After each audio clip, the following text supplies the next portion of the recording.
Hi, today I'm sharing this type of earring or charm. Uh, all these are ingredients of this project. This is a 20 gauge brush wire, and I chose a 26 gauge wire for wrapping. I never give instructions when I do my work because I think everything is open to all. You can see all the steps in my videos, and I think if you miss something or you can't understand anything, then you try to do and you make something new, and it's good. I learned a lot in this way.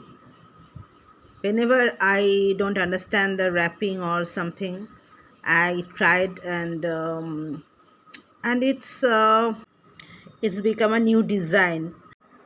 So just watch the steps, and I think you can understand everything. And if not, then do something else, and it will also great that we can do something else and something new.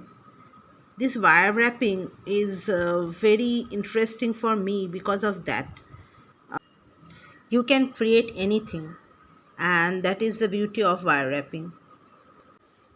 I learned a lot, but I don't like to copy.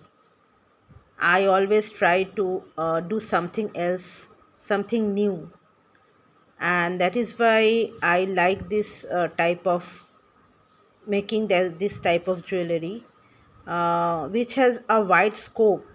You can do something else, something better than your own work. I recently bought these seed beads and some crystals.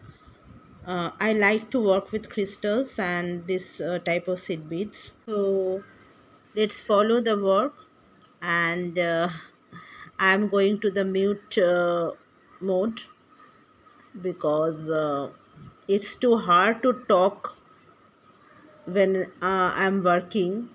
So I have to stop now. Sorry for that, and hope you enjoy my work. And if there is any problem, don't hesitate to comment anything. If you have you are really watching my videos and trying to learn something, then please comment. Please share your feelings. It will be my pleasure. I become very happy if anyone comment. Any comments is there in my video. I am waiting for that. So, if possible, then please write few words for my work. It should be a both way communication. I always waiting for your comments. If there is any comment, I feel so happy, and it always inspire me to do something for you. So please comment and follow my channel. I am always there for you. Thank you.